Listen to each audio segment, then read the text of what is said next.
Cedric! Saan ka pupunta? Salita ni Tandang Arturo ng patanong ng pasigaw sa alapaap kung saan naroon na nga si Zeda, at walang sabi-sabi na tugon mula sa kanya ay tumungo ito papuntang silangan.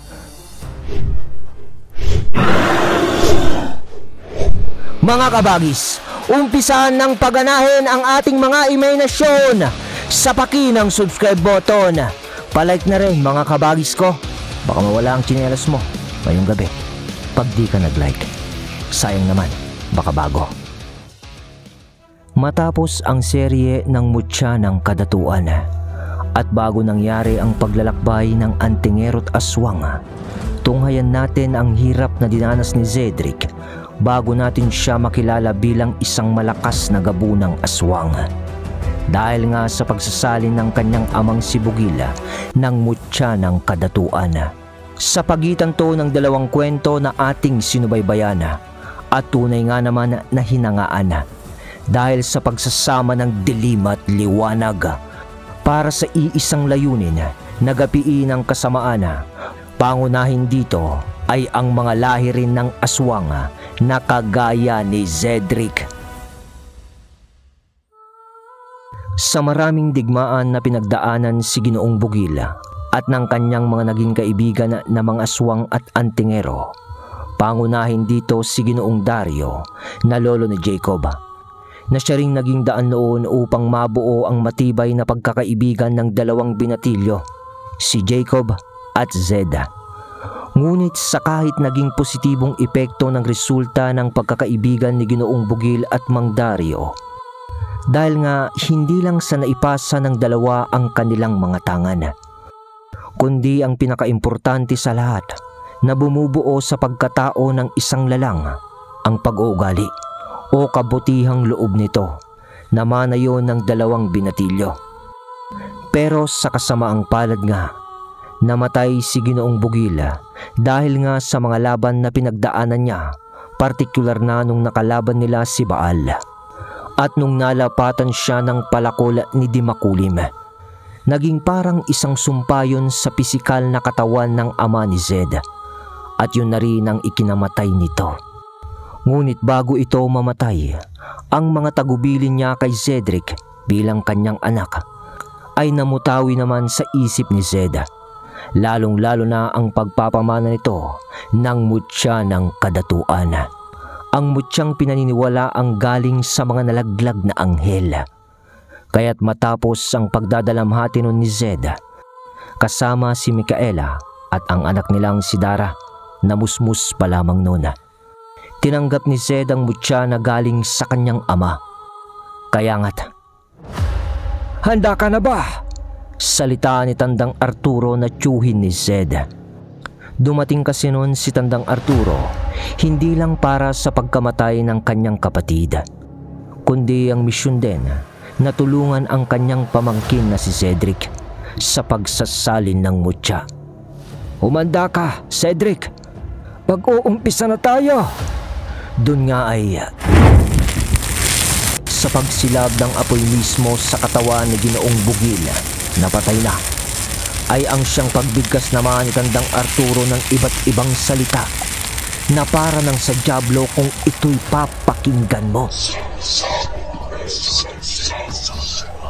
At yun ay upang mapanatiling malayo sa pakiramdam ng mga nilalang ang mutya ni Ginoong Bugil, dahil tiyak na kapag nakaramdam ang iba't ibang nilalang ng presensya ng mutya, ay tiyak na parang hayok na makikipagpatayan ang mga yon para makuha lamang ito. At sa mga ilang sandali ng ningas ng apoy na tumupok sa katawang lupa ni Ginoong Bugil, sa mga abo nito,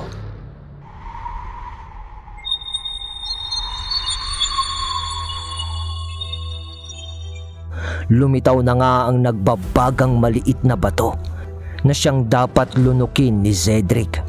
"Oh, pamangkin, agaran mo nang kunin ang mutya na yan at lunukin, dahil nararamdaman ko na sa paligid ang maraming lalang sa pagnanasang makuha ang bertud ng iyong ama," salita ni Tandang Arturo. Doon ay gumalaw naman si Zed mula sa kanyang kinatatayuan upang isubo ang mutya sa pamamagitan lamang ng pagpulot ng kanyang bibig. At nang malunok niya na ito sa kanyang muling pagtayo, nanahimik ang paligid sa tunog na yun ni Tandang Arturo.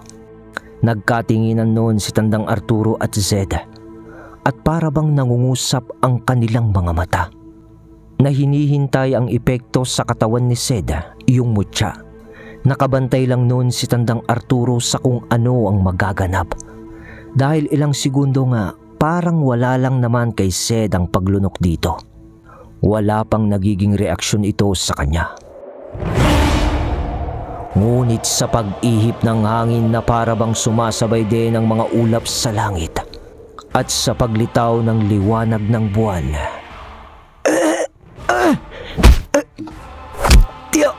Tiyo Toro! Tunog ni Zed. Sabay bigla na lang itong napaluhod sa lupa. Sabay hawak niya sa kanyang katawan na para bang may iniindang sakit sa kanyang buong katawan. Tiyo Toro! Salita pa nito na di maintindihan ang nangyayari sa kanyang katawan. Tiisin mo pamangkin ang responsibilidad na inatang sa'yo ng iyong ama. Dahil yan ang dugong nananalaytay sa iyong mga ugat. Salita lang noon ni Tandang Arturo habang pinapanood niya ang epekto ng mutya sa katawan ni Cedric. Hanggang sa unti-unti ng pagkapunit ng damit nito pang itaas dahil sa paglaki ng kanyang katawan. At doon ay mas lalong napasigaw si Zed. Hiyaw nito.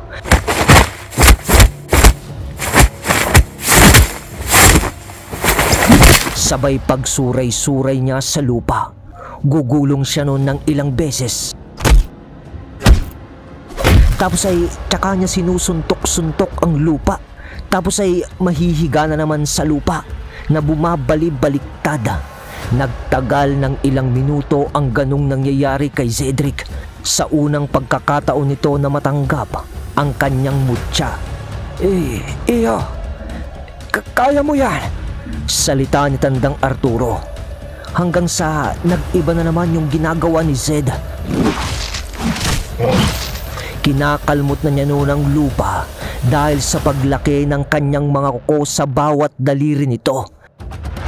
Nagiging solido na ang mga yun at nagiging malapunyal. At panay-panay na ang pagkalmot nito sa lupa na para bang gusto niyang durugin yon sa pag-aangil niya. At nung huli ay napatayo na ito.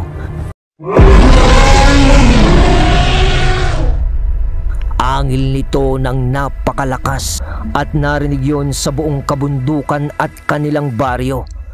At pagkatapos ng halos kompleto ng pagpapalit anyo ni Zed, ay ang siyang pagpapalit din ng anyo ni Tandang Arturo bilang sa mandirigmang bangkilan. Dahil nagsimula nang magwala si Zed sa mga oras na yun dahil sa hindi pa niya kontrolado ang kanyang pag-iisip sa paggumon sa kanya ng katauhan ng maladyablong gabunan. Napailag pa noon si Tandang Arturo sa pamangkin nito dahil sa panayang pagbikwas noon ni Zed ng kanyang mga braso sa kanyang pagwawala. Ngunit ang galawan na yun ni Zed ay hindi niya alam. Kaya't kung ano-ano na lang ang tinatamaan niya noon, ang puno, ang lupa na malapit sa kinalalagyan niya. Pagbuhat pa niya noon ng bato na palapad at napakalaki na siyang pinagpahigaan nila kanina sa katawan ng kanyang ama nung sunugin nila ang katawan nito sa pagbuhat nun ni Zed. Inihagis niya ito sa kakahuyan. Cedric, huminahon ka! Kontrolin mo ang iyong sarili! Uwi ka pa ni Tandang Arturo dito. Ngunit sa paglingon ni Zed sa kanya na nasa anyo ng isang malademonyong gabunan, humakbang nun si Zed papalapit kay Tandang Arturo at tinignan siya nito ng direkta sa kanyang mga mata. At doon ay nagimpal si Tandang Arturo. Dahil sa pagkakatitig niya ng mga nagbabagang mga mata ni Zed, ay para na niyang nakita ang dagat-dagatang apoy ng karimlan ng impyerno. Pero bago makalapit nun si Zed kay Tandang Arturo, bigla naman itong umangil ng napakalakas. Dahil sa bigla na lamang umusli ang mga buto nito sa kanyang likuran at namuo iyon sa isang pares ng isang pakpak. At pagkatapos ng pagbuka nun, sa ilang segundo lamang, di na natuloy ang paglapit ni Zed kay Tandang Arturo dahil lumipad na si Zed. "Cedric! San ka pupunta?" Salita ni Tandang Arturo ng patanong na pasigaw sa alapaap kung saan naroroon na nga si Zed. At walang sabi-sabi na tugon mula sa kanya ay tumungo ito papuntang silangan. Hindi naman na noon nag-abala pa si Tandang Arturo na habulin si Zed dahil sa alam nito, pagdating ng tamang oras ay babalik at babalik din si Zed sa baryo nito dahil nandoon ang kanyang pamilya. Ngunit ang hindi lang alam ni Tandang Arturo ay kung mababaliw ba si Cedric o maiibsan nito ang kapangyarihan ng mutya ng kanyang tangan. Pero tiwala si Tandang Arturo noon na malalagpasan ito ni Zed dahil kung susumahin ay parang ganito rin ang nangyari noon nang maisalin kay Kalik ang mutya din nito.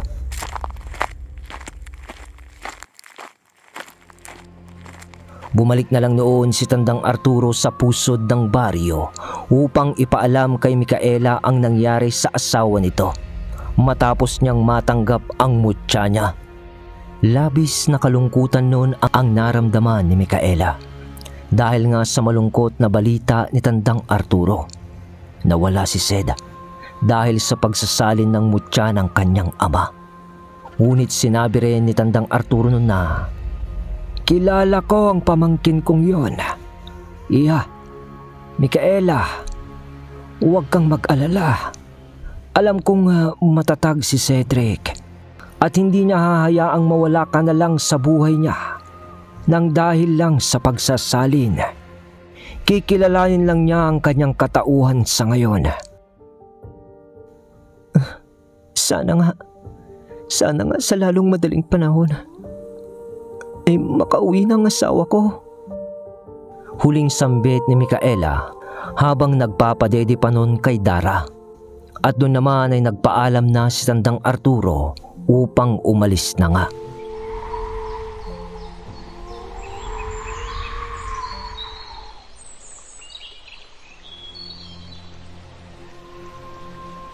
Samantala, sa isang madadawag na puno ng kagubatan, pagkatapos ng isang araw mula nang lumipad si Zed nang walang kontrol sa kanyang sarili, may ginagapangan ang isang kuhol na isang pisngi ng tao.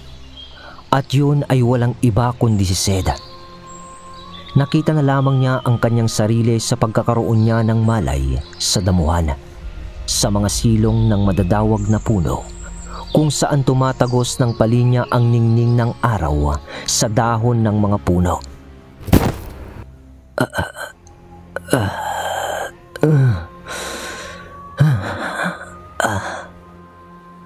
Tunog ni Zed habang inaarap niya ang kanyang sarili dahil sa di niya alam kung saan siya naroroon. At nang makita niya ang kanyang sariling katawan sa kanyang pagbangon, halos wala na ang pang-itaas na damit nito dahil sa pagkakapunit-punit o pagkakagutay-gutay nito. At yung pang-ibaba naman nitong damit ay umiksi na dahil sa gutay-gutay na rin ang laylayan nito. Nang iniisip pa lang ni Zed kung ano ba ang nangyari at bakit siya napadpad sa lugar na yun, Nakarinig ito ng mga pagkaluskos sa paligid. Agad naman na naalerto noon si Seda dahil nga sa di siya pamilyar sa lugar at sa pag-amoy nito sa paligid sa alimpuyo ng konting hangin. Ha? Mga aswang? Mga aswang nga. Mga aswang din ang naaamoy niya sa kanyang pagwika. Nang iimik sana si Seda para palabasin ang mga lalang na hinihinala niyang pumapalibot na sa kanya, di na niya iyon kinailangan sapagkat "Natagpuan ka rin namin, anak ni Bugil!" Salita ng isang boses mula sa kanyang likod. Nang liningon niya ito ng marahan, sabay sambit niya ng "Sino ka? Bakit mo kilala ang aking ama?" Pero tumugon naman ang lalaking yun ng "Mukhang kokonti pa lang ang iyong nalalaman, bata." "Isa kami sa angkan na kalaban ng inyong angkan sa matagal na rin na panahon." Salita nun ng medyo mahinahon. Pero kita ni Sed sa mga mata ng lalaking yun na hindi ito mapagkakatiwalaan. At kung bakit nandun yun sa kanyang harapan ay alam niyang may pakay ito sa kanya. Ngunit hindi mabuti, kundi masama. Dahil sino nga naman ang nilalang nahahabol sa kanya sa pusod ng kagubatan na iyon na walang nalalaman tungkol sa kanyang pagkatao. Kaya't napakunot nun si Sed ng kanyang mga noo at napatingin sa likod din ng paligid nung lalaking kausap niya. Dahil alam niyang may mga kasama pa ito na nagkukubli lang sa mga puno at matataas na damo. Pero sa pagsipat ni Sed ay unti-unti na ring lumabas ang mga yon at inilantad na ang kanilang mga sarili.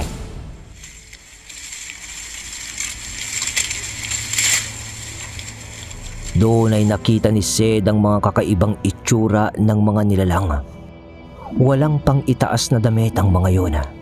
Kaya naman kita ni Sed ang kanilang katawan na mapusyaw ang kulay, na kung susumahin mo ay parang walang dugo sa katawan. Payat na payat ang mga ito, na halos litaw na ang mga bukong-bukong nila sa mga buto, sa siko, sa tuhod at pati sa kanilang pisngi. Dahil lubog na lubog ang mga yun. At habang pinagmamasdan ni Sed ang mga ito, ay iinat-inat pa ang mga yun, sabay parang paghikab ng bagong gising, ngunit kakaiba. At doon ay nakita ni Sed ang mga ngipin ng mga yun na halos mangitim na sa kulay at puro papatulis ang korte. At ang katangi-tangi sa mga lalang na ito ay ang parang malababoy nilang ilong, ngunit diklap yun sa kanilang pagmumuka. Sa madaling sabi, para yung sa ilong sa bungo, ganun. Halos lumawa na rin ang kanilang mga mata dahil nga sa kanilang pagkapayat. "Ngayon ka lang ba nakakita ng kagaya namin? Kami ang mga mambabaros." Bigla ng salita ng lalaki. Nang mapansin nito ang reaksyon ni Sed sa mga itsura ng pagmumuka ng mga yon. Dahil kung ordinaryong tao ka na makakakita noon, ay malamang ay naihi ka na sa iyong salawal pag nakita mo ang mga nilalang na to sa sobrang gimbal o takot. Pero si Sed ay bahagyang nagtaka lang naman dahil nga sa may karanasan na rin ito sa pagsama-sama niya noon sa kanyang ama na makakita ng iba't ibang nilalang. Isa din siya sa mga kakaibang nilalang. Hindi nga lang ganun kapangit. Kaya't dito ay tumugon naman si Sed ng, "Anong kailangan niyo sa akin? At mukhang dinala mo pa ang iyong buong angkan para lang magpakilala." "Matabi lang dila mo, bata. Pero dediretsuhin kita. Dalawa lang ang pagpipilian mo. Ang ibigay mo sa amin ang mutya ng kusa o mamamatay ka na ngayon." Salita nung lalaki. Ganun ba? Hindi ko ito ibibigay sa inyo. At talagang nagdala ka pa ng maraming kasama para lang sa bagay na ninanais mo. Ganun ba ako kadelikado para sa'yo? At kailangan mo pang manghiram ng tapang sa buo mong angkan na dala mo. Sagot ni Sed ng pabalagbaga para painitin na lang lalo ang tensyon sa pagitan niya at sa mga nagpakilalang mambabaros. Gaya ka rin ng iyong ama. Masyadong matabelang dila. Salita nung lalaki. Sabay taas nito ng kanyang kamay ng bahagya at bahagyang kumumpas ang daliri nito sa direksyon ni Sed. Bigla namang nagulat si Sed nang naglaho ang ilan sa kanyang mga nakitang nilalang kanina dahil sa kanilang bilis ng paggalaw. Napakapapayat ng mga yun na parang walang sustansya ang pangangatawan, ngunit napakabilis nilang kumilos. Nakikita ni Sed ang paggalaw ng mga yun, pero di klaro sa kanya kung paano sila aatake dahil halos di na masundan ng kanyang mga mata ang paggalaw ng mga ito. Mataas pa ang tirik ng araw noon at tumatagos pa rin ang mga iilang liwanag nito sa madadawag na dahon ng puno. Kaya naman alanganin si Sed na makapagpalit ng anyo. Ngunit dahil sa mga turo rin ni Ginoong Bugil sa kanyang kakayahan bago ito pumanaw, nagawa nitong gamitin ang lakas ng isang aswang sa pisikal nitong pangangatawan. Kaya naman sa biglaang pagsulpot ng isang lalang sa kanyang tagiliran, nasabayan pa yun ni Sed sa mga sandaling yun at nasapak nito ng malakas yung nilalang na papaatake sa kanya. Ngunit ang kanang kamay niyang pinansuntok dito ay agar naman na kinagat ang kanyang braso sa biglaang pagsulpot ng isa pang nilalang. Ngunit sinipa yun ni Sed at napaluhod naman ang lalang na ito. Ngunit halos mapadukdok rin si Sed sa lupa dahil naisuyo naman ang kanyang kamay pababa dahil di pa rin naaalis ang pagkakakagat ng nilalang sa kanya. At sa kamuntikan na ring pagsuyo ni Sed sa lupa, sa likod nito ay may bigla namang sumakay sa kanya na isa na namang nilalang. Nakapitan siya nito at nais siyang kagatin sa kanyang leeg, ngunit pumalag si Sed at iginalaw-galaw ang ulo at katawan nito upang iiwas ang kanyang leeg sa nagpupumilit na nilalang na siya ay kagatin, habang nakakagat pa rin naman yung isa sa kanyang braso. Kaya naman hinawakan ni Sed ang ulo noon, sabay pilit na nitong tinanggal ang pagkakakagat nito. Ah! Natanggal yun ni Sed, ngunit may sumama pa na laman nito sa bunganga nung nilalang dahil sa mariing pagkakakagat nito sa kanya. Kaya napahiyaw pa siya sa sakit sa natanggal na konting laman nito. Pagkatapos gawin yun ni Sed, ay idinakma naman niya ang mga kamay nito sa mga kamay na nasa kanyang balikat na nakahawak mula sa kanyang likod. Pagkatapos ay ibinalibag niya ito sa lupa. Nang makita yon ng lalaking kausap nito, susugod na naman sana sila. Kaso napatigil yung lalaki dahil sa nakita niyang parang nagbaga yung braso ni Sed. At may mga itim na usok din ang lumabas mula dito na para bang siyang umaampat sa pagtulo ng kanyang dugo. Hanggang sa ilang segundo ay naghilom na iyon. At pati yung konting nabawas na laman ni Sed sa pagkagat nga nung nilalang ay napalitan. Parang walang nangyari. Alam kong nasa iyo ang mutya, pero anong klaseng nilalang ka? Tanong nung lalaki ng pagtataka. Ngunit hindi pa nun nakasagot agad si Sed dahil maski siya ay nagulat rin sa nangyari. Tapos ay sumagot din ito ng, wala akong may sasagot sa tanong mo. Pero ang masasabi ko lang, hindi ko kayo uurungan. Huwag kang mag-alala. Hindi rin naman kami titigil hanggat hindi namin nakukuha ang nasa loob ng iyong katawan, bata. Pinunong Brocano, mas maganda siguro kung sabay-sabay na natin siyang atakihin para wala na siyang takas sa atin. Komento pa ng isa sa mga mambabaros na siya na ring naglantad ng pangalan ng lalaki.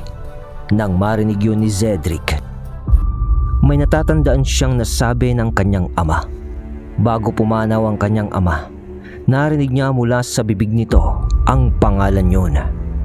At doon niya na napagdugtong-dugtong sa kanyang isipan kung sino nga ang maaaring kaharap niya sa kasalukuyang kaganapan. At oo nga, bago ang digmaang mga pinagdaanan ng kanyang ama at ni Mang Dario, mabilis na bumalik sa kanyang isipan at damdamin ang kalungkutan. Dahil sa pagkamatay ng kanyang ina noon, naaalala niyo mga kabagis, dun sa unang episode pa lang ng Mutya ng Kadatuan.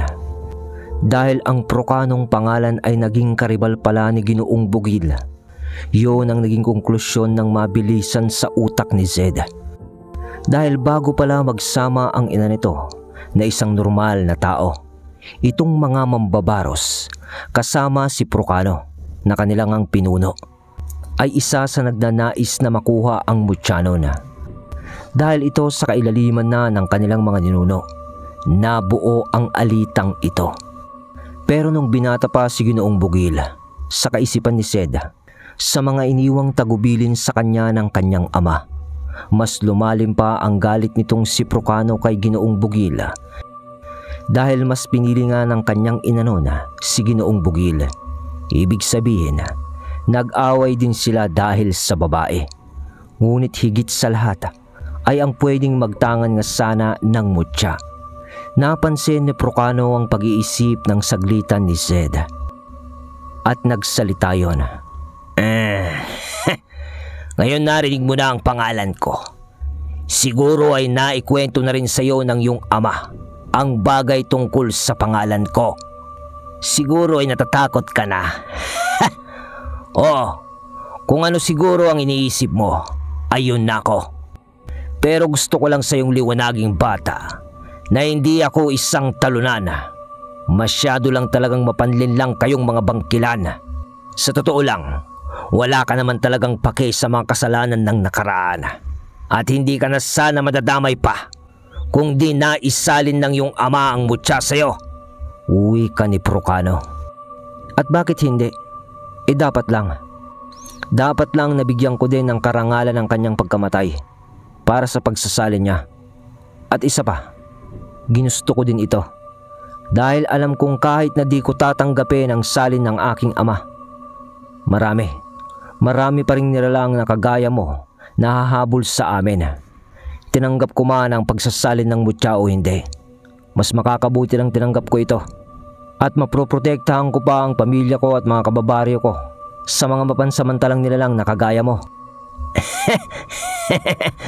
Maprinsipyo ka ding tao, kagaya ng iyong ama. Pero hindi sapat ang prinsipyo para iligtas ang buhay mo. Tignan mo nga ang nangyari sa iyong ama sa pakikipaglaban niya sa sarili niyang mga kauri. Dahil sa baliktad ang ginawa niya, ay namatay rin siya ng maaga. Akala mo ba na ang pagsasalin ng tangan mo ay isang mabuting regalo sa iyo o isang swerte? Hindi, dahil isa yang sumpa. Isa yang sumpa na magkakabit sa iyo ng mga sari-saring mga suliranin at maging malapit sa panganib. Paliwanag ni Procano. Ganun ba? Sige, kung isa nga tong sumpa, o sabihin na nating malas, bakit mo pa to gustong kunin sa akin? Mukhang iba ata ang sinasalita mo sa aksyon na gusto mong mangyari. Huwag mo kong paandaran at paikutin sa mga pananalita mo. Hindi ako matalino, pero alam ko ang tama at mali. Magaling, salita ni Procano. Sabay palakpak pa nito. Ngunit sa pagtigil ng kanyang huling palakpak, sabay tingin nito kay Cedric. At sumugod na lang bigla ng sabayan ng mga nilalang na kasama ni Procano, ang mga mambabaros. Doon naman ay naghanda si Zed at tumakbo sa madadawag na halaman at mga damo na halos 2 beses ang laki sa normal na rin na tao. Mabibilis at marami ang mga kasamahan ni Procano, Kaya't natantya na ni Sed ang pag-atake ng mga yun sa kanya kanina. At kung sasabayan niya ang mga ito sa maluwag na bahagi ng lupa, makakalaban naman siya. Ngunit alam niyang di siya tatagal at matatalo lamang siya dahil sa kanilang bilang. Takbo! Takbo! Parang magiging isang usa ka na lang na hinahabol ng mga mababangis na hayop sa kagubatang ito! Sigaw pa ni Procano. Sa pagtakbo ni Sed sa madadawag na halaman, nadakma pa siya ng isang mambabaros. Nagpagulong-gulong pa sila papalapit sa mga malalaking halaman sa kagubatang iyon, at habang gumugulong sila ay inuupakan na ni Sed ang nilalang na yun upang siya ay bitawan, hanggang sa nahawakan nito ang bunganga nun ng dalawa niyang kamay. Ibig sabihin, halos ipasok na nun ni Sed ang dalawang kamay nito sa ngalangala nung nilalang. Malaki kasi ang bunganga noon. Hawak ni Sed ang baba at taas ng bibig nito at pilit niya yung pinipilas para mawasak ang bunganga noon upang mamatay na ang nilalang na nakadakma sa kanya kanina. Ngunit wala nang masyadong oras si Sed dahil nandyan na ang iba pa. Brutal na nabiyak ang bunganga nung nilalang dahil sa ginawa ni Sed na pag-aapura. Pagkatapos noon ay agad na bumangon si Sed upang pumasok sa madawag na halamanan, at bago nga siya maabutan ng mga nilalang, nakapasok na si Sed dito at dumiretso agad si Sed sa karuruk-rurukan noon.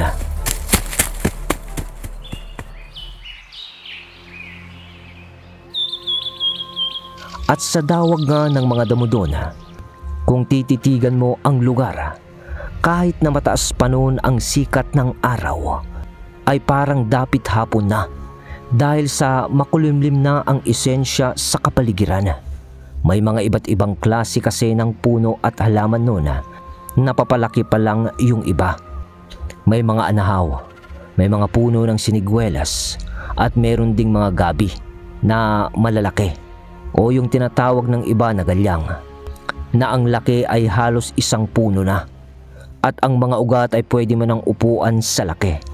At marami pang iba na klase ng mga halaman at kahoy ang nandoon. Malinis ang ibaba nun dahil sa natatakpan ng mga dahon ang tuktok nito mula sa sikat ng araw. Sa katunayan, kung titignan mo yon mula sa taas, gamit lamang ang malawak na imahinasyon mo, ay tanging madadawag na dahon na lamang ang makikita mo. Hindi mo na mapapansin ang lupa sa ibaba nito, kung saan nga naroroon si Sed. Nag-isip din talaga si Sed ng mga sandaling yun, dahil kung dun nga naman siya makikipaglaban, ay hindi masyadong magagamit ng mga mambabaros ang kanilang bilis, dahil sa mga puno't halaman na magiging sagabal sa paggalaw ng mga yon. Doon ay pwede niyang gamitin ang kanyang pang-amoy upang isa-isahin na lang ang mga ito. Pero sa mga sandaling ito, tunog ng kidlat. Mukhang uulan pa. Parang di pa rin nakikisama kay Sed ang kaganapan. Mas mahihirapang amuyin ni Sed ang paligid dahil sa paghugas ng ulan ng kapaligiran sa pagpatak nito. Nang maya-maya pa,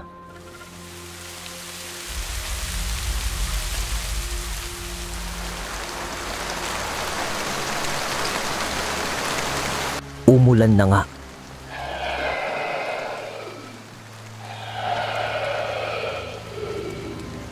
At doon ay nakarinig na si Sed ng mga pag-angil mula sa mga humahabol na nilalang sa kanya.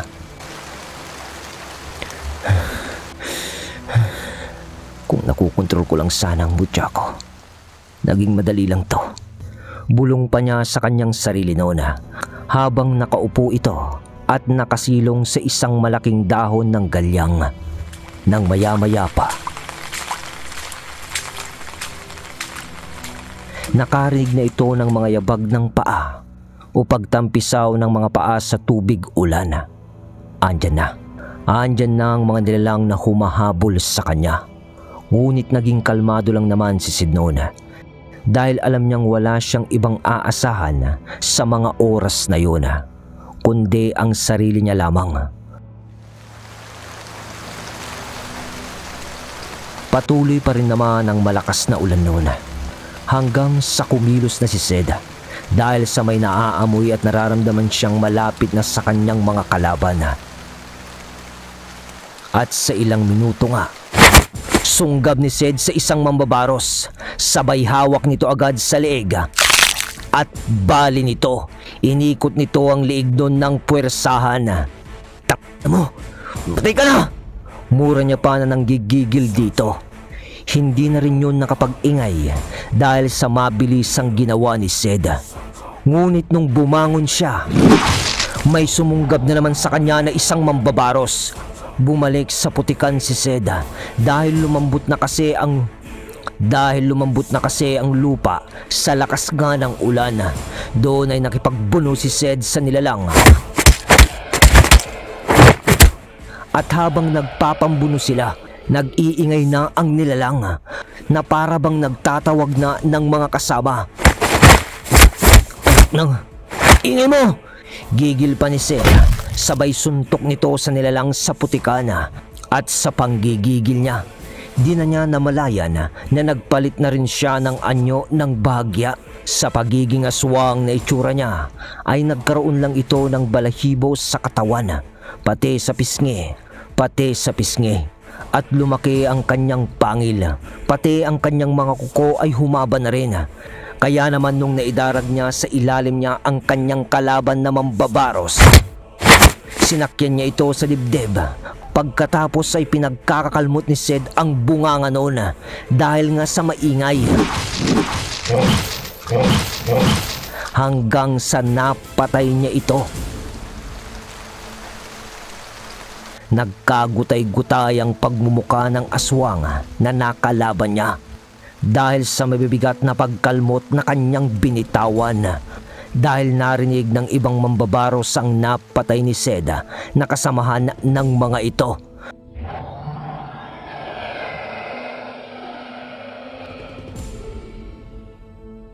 Dinig na ni Sid ang pag-aangil ng mga yun at yabag ng mga ito sa pagtampisaw ng kanilang mga paa sa tubig ulan sa maputik na lupa.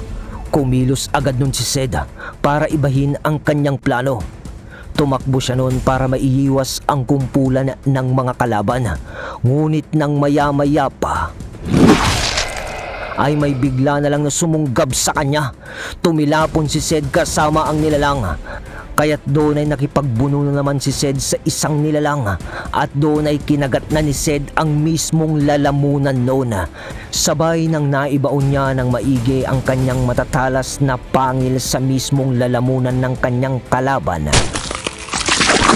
Hatak nito sa laman nung lalamunan nung nilalang. Sumama pati lalaugan nun sa bibig ni Sid. Pweh! Kasabay ng pagkamatay nun ay ang pagdura naman ni Sid nung mga kapirasong karne na nakagat niya dito.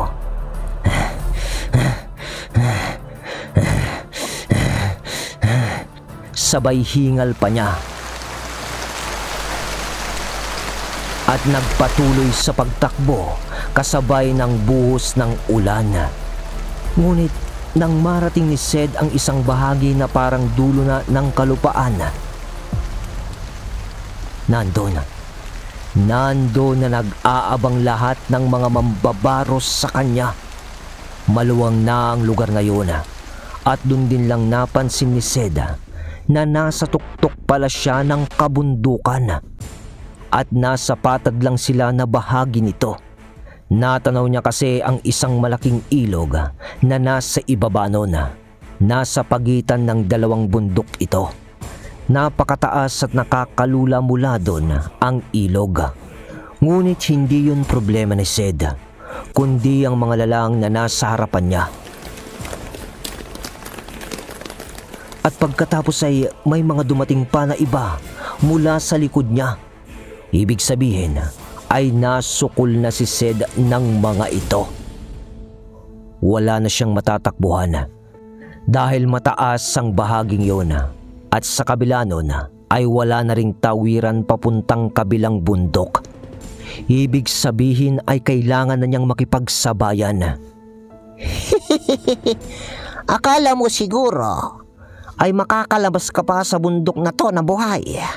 Salita pa ng isang mambabaros. Pweh, ang dami niyo pang satsat. Umatake na kayo dahil yun din naman ang punta na ito.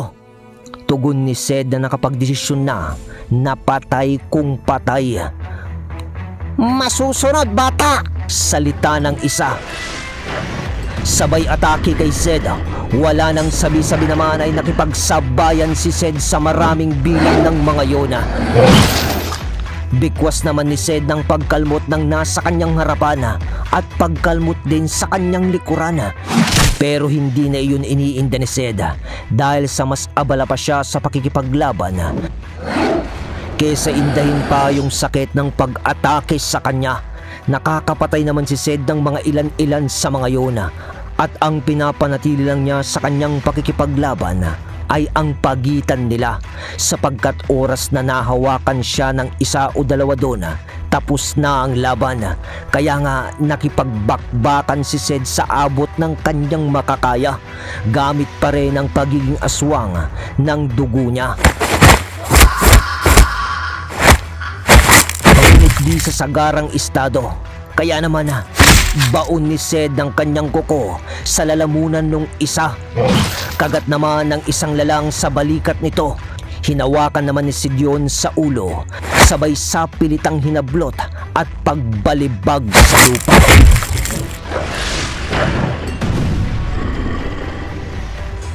Sa pagtagal ng laban ay napapagod na si Sed.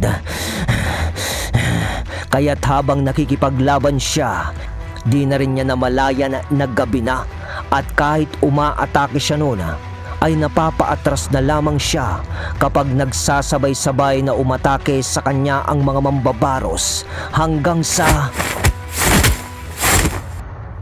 narating na ni Sed ang dulo ng lupang inaapakan niya.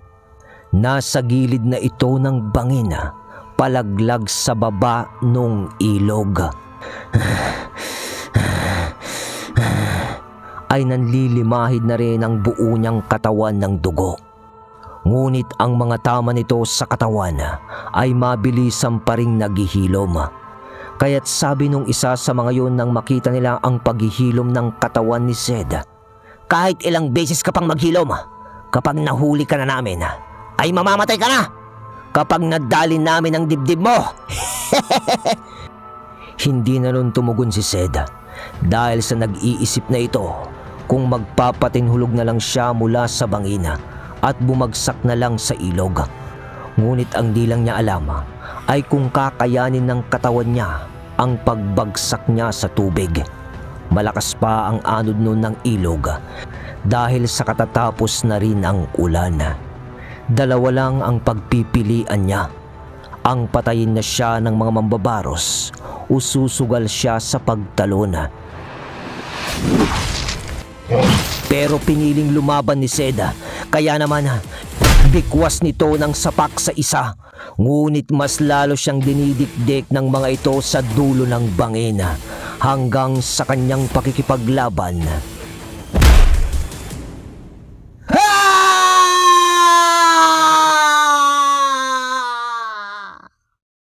Nalaglag na si Cedric sa bangin. Na umalingaw-ngaw pa sa buong kabundukan na yun ang kanyang pagsigaw. Mas mapapadali na ang ating trabaho. Bababa na lang tayo sa bundok na to para hanapin ang bangkay niya. Salita pa nung isang mambabaros. Pero habang sinasambit naman yun ng nilalang, sa taas nga ng kinalaglagan ni Sed ay nasa ere pa rin ito sa mga ilang segundo. At napapikit na lang ito ng mata na parang tinanggap na niya ang kanyang kamatayan. Sa salita niya sa kanyang isipan noon, Mikaela, Itay, Dara, anak, Patawarin niyo ako. Nabigo ako. At sa mga nakapikit niyang mga mata, tinatangay na ng hangin ang likidong lumalabas doon dahil sa kanyang pagluha. Ngunit,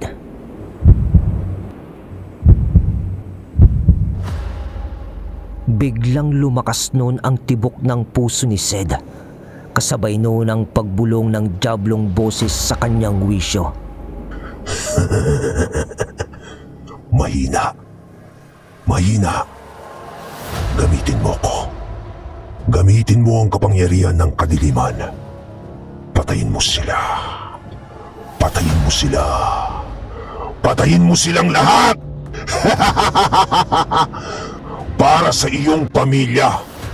Salita ng demonyo sa isipan nito, sabay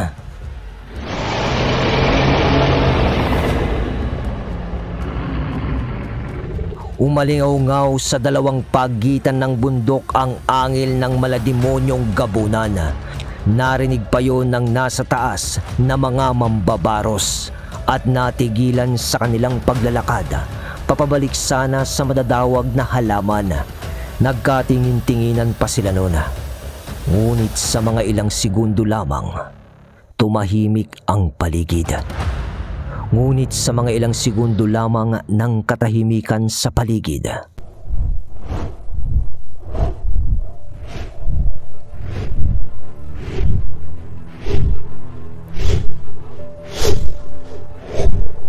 huni ng malakas na pagaspas ang bumasag sa katahimikan. Hanggang sa ilang sandali ng tunog ng pagaspas na yun, sa pagtigil nito,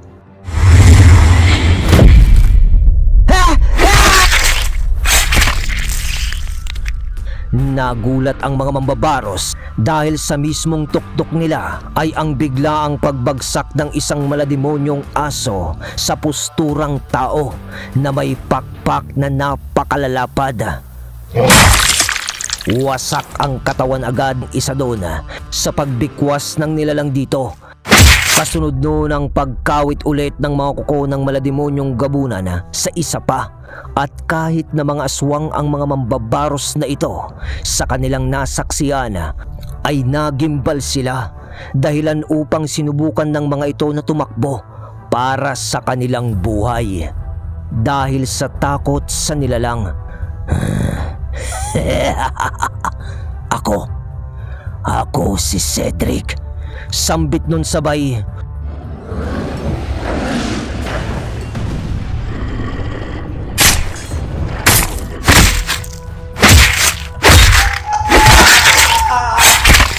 Sunod-sunod na pinagpapapatay ang mga nilalang na yun nang walang kalaban-laban. At sa ilang sandali lang ay namatay silang lahat. Sabay bitbit ni Sed sa isa doon na naghihinalo na sa pamamagitan ng pagdakma sa ulo. At habang parang gulay na nakalupaypay sa pagkabitbit niya ito, nagtanong siya ng, "Nasaan ang amo nyo?" Salita niya sa umuusok nitong mga bunganga at sa nagbabaga nitong mga mata.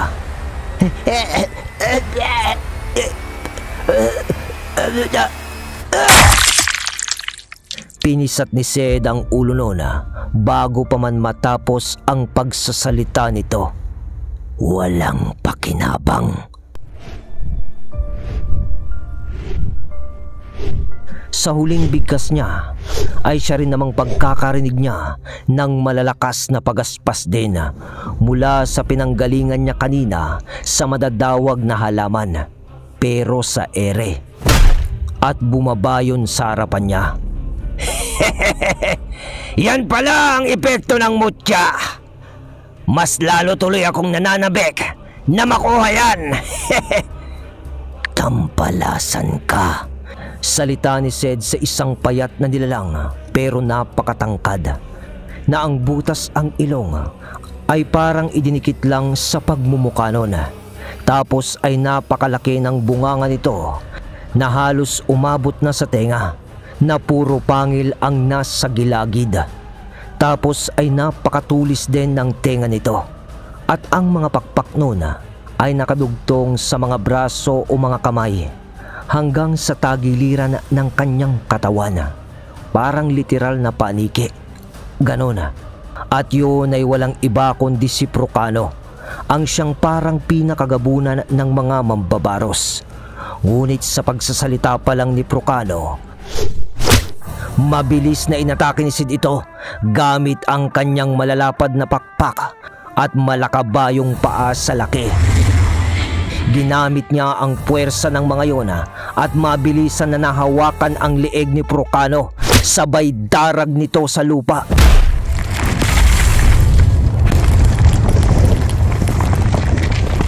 At padaos-dos nitong pinadaan ang likod nun sa lupa. Ngunit di naman sumuko si Procano at pilit na sinapak si Zed, kaya't napahinto naman si Zed sa ginagawa niya. Ngunit hawak pa rin ito ang leeg ni Procano. Sabay buhat na naman ni Zed dito at balibag ulit sa lupa. At bago bumangon pa nun si Procano, inapakan ulit siya ni Cedric. Umangil si Procano sa bigat ng ataking yon sa kanyang dibdib. Di ba? Ito ang gusto mo. Salita ni Cedric habang paulit-ulit na sinisipa si Procano. Tapos ay binuhat na naman niya ito.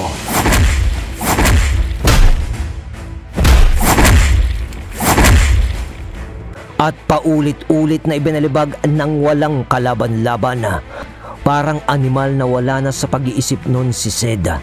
Dahil kanina naman ay medyo kontrol na niya. Ngunit nung kalaban na niya si Procano, parang inilabas niya dito ang pagkasademonyo niya. At kahit parang durog na ang buong buto nun ni Procano, pati ang mga pakpak nito. Sa ginagawa nga ni Cedric, ibinangon niya pa ulit ito. Tsaka niya ulit pinagkakakalmot ng mga malapunyal niyang kuko. Sige, sige, bakit hindi ka lumaban ngayon? Salita pa niya.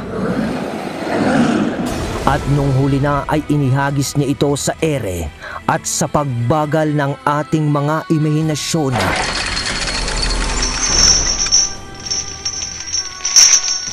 Biglang lumabas ang mga kadena sa lupa sa harapan ni Zed na nagbabaga, na para bang may buhay ang mga yun na kusang nagpahawak sa kanya.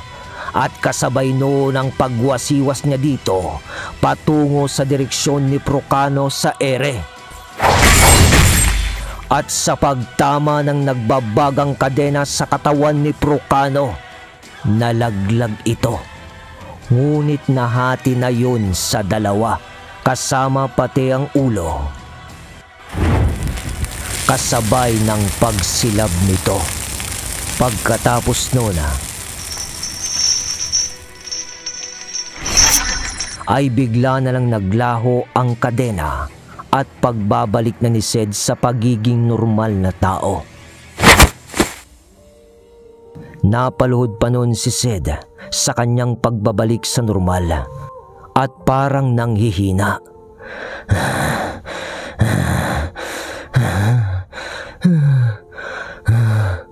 Sabay hingal na parang malapit nang mawalan ng malay.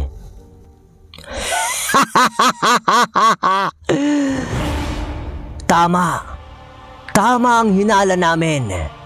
Hindi mo pa masyadong kabisa ang paggamit ng iyong kakayahan. Salita na naman ng isang nilalang. At nang tignan yun ni Zed na palabu-labu na ang kanyang paningin.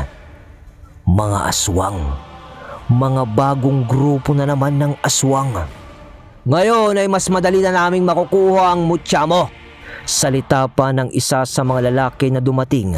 Napakay na naman ang buhay ni Zed. Tama rin ang pagdating nyo.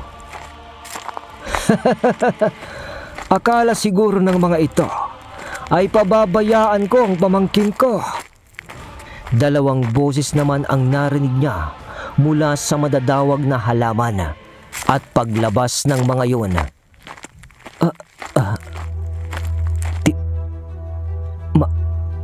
Manong Kalik? Tiyo? salita niya. Sabay pagpapalit anyo ng dalawa at inatake ang mga bagong dating na gustong pumatay sa kanya. Pero kasabay na noon ang pagkawala ng malay ni Cedric.